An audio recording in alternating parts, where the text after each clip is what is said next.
17 august, Federația Rusă va fi pronunțată sentința în cazul fetelor din Pușeraie. Amnesty International este împotriva condamnării lor la închisoare pentru huliganism, deoarece Amnesty consideră că fetele sunt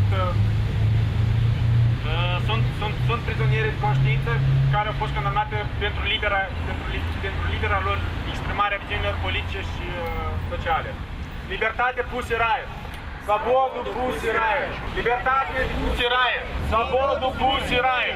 Libertate pentru toți prizonierii de conștiință. Ele riscă o închisoare cu 7 ani doar pentru faptul că au dorit să vorbească liber și deschis despre realitățile din Federația Rusă. Libertate, Pușeraie!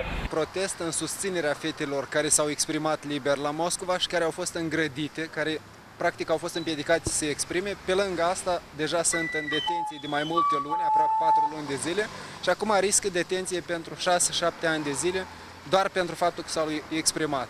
Chiar dacă lucrul ăsta s-a întâmplat într-un lăcaș de cult, într-o biserică, oricum cetățeanul trebuie să fie lăsat să se exprime. Practic, ele solicitau Domnului să-l elimine pe Putin din politică, ceea ce, conform legislației, e perfect legal. Fetele din Pușeraie, deși au cântat într-un lăcaș religios și înțelegem indignarea celor credincioși, ele totuși nu au instigat la ură și nu prezintă un pericol pentru societate. Amnesty le consideră prizonieri de conștiință și prizonieri politici și considerăm că ele trebuie să fie eliberate necondiționat și imediat. Libertate, Pușeraie! Libertate, Pușeraie! Libertate, Pușeraie!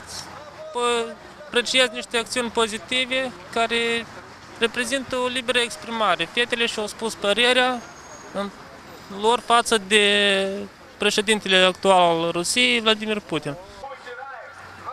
Legea interzice acest lucru. Atât timp cât legea nu interzice acest lucru, ele au dreptul. Orice om are dreptul să întrețină relații sexuale, măcar și, nu știu, și în biserică măcar.